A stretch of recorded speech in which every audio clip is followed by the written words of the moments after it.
تین چیزیں منجیات ہیں، نجات دینے والی ہیں، اور وہ کون سی ہیں؟ فالعدل فی الغضب والرضا، وہ عدل کرنا ہے غصے کی حالت کے اندر بھی اور خوشی کی حالت کے اندر بھی۔ آپ کسی پہ راضی ہوں یا کسی پہ ناراض ہوں، آپ غصے کی حالت میں ہوں یا آپ سرشاری کی کیفیت میں ہوں، دونوں حالتوں کے اندر آپ نے عدل سے کام لینا ہے۔ کسی سے دشمنی ہو تو اس کے خلاف بھی ناانصافی لوگ کر دیتے ہیں، کسی پہ غصہ ہو۔ اسی طرح کسی سے بہت پیار ہو، رشتہ داری ہو، تو اس کے ساتھ بھی ناانصافی ہو جاتی ہے۔ یہ قضات کی ذمہ داری اہم ترین ذمہ داری ہے۔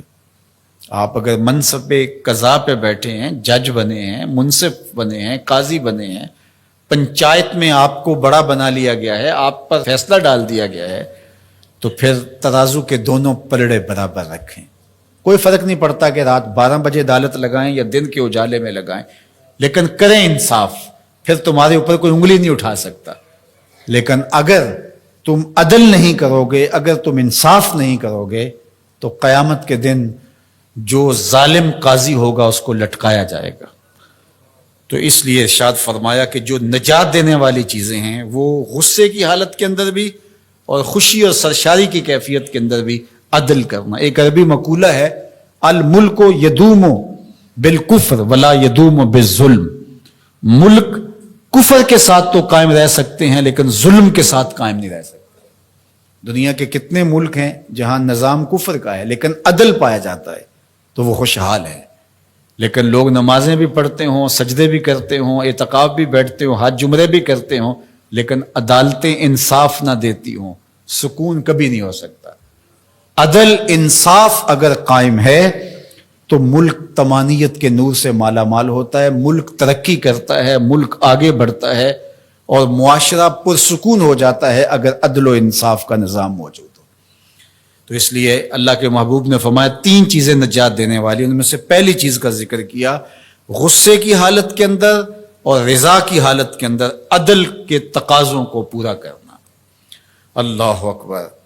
والقصد فی الفقر والغنا، دوسری چیز، فقر میں اور غنا میں، خوشحالی میں، آسودگی میں اور غربت میں، دونوں حالتوں کے اندر میانہ روی سے چلنا۔ یہ نہیں ہے کہ آپ کے پاس پیسے زیادہ آ گئے تو فضول خرچ بن جائیں، اور اگر جو ہے وہ حالات تھوڑے سے تنگ ہوئے ہیں تو بالکل ہی بخل کریں۔ دونوں حالتوں کے اندر میانہ روی کے ساتھ چلنے والا کبھی کنگال نہیں ہوتا۔ اللہ اکبر۔ والذین اذا انفقوا لم یسرفوا ولم یقتروا وکان بین ذلک قواما، فرمایا کہ وہ لوگ جب خرچ کرتے ہیں نہ تو فضول خرچی کرتے ہیں اور نہ ہی وہ بخل کرتے ہیں، بلکہ جو درمیان والا راستہ ہے اس راستے کو اختیار کرتے ہیں۔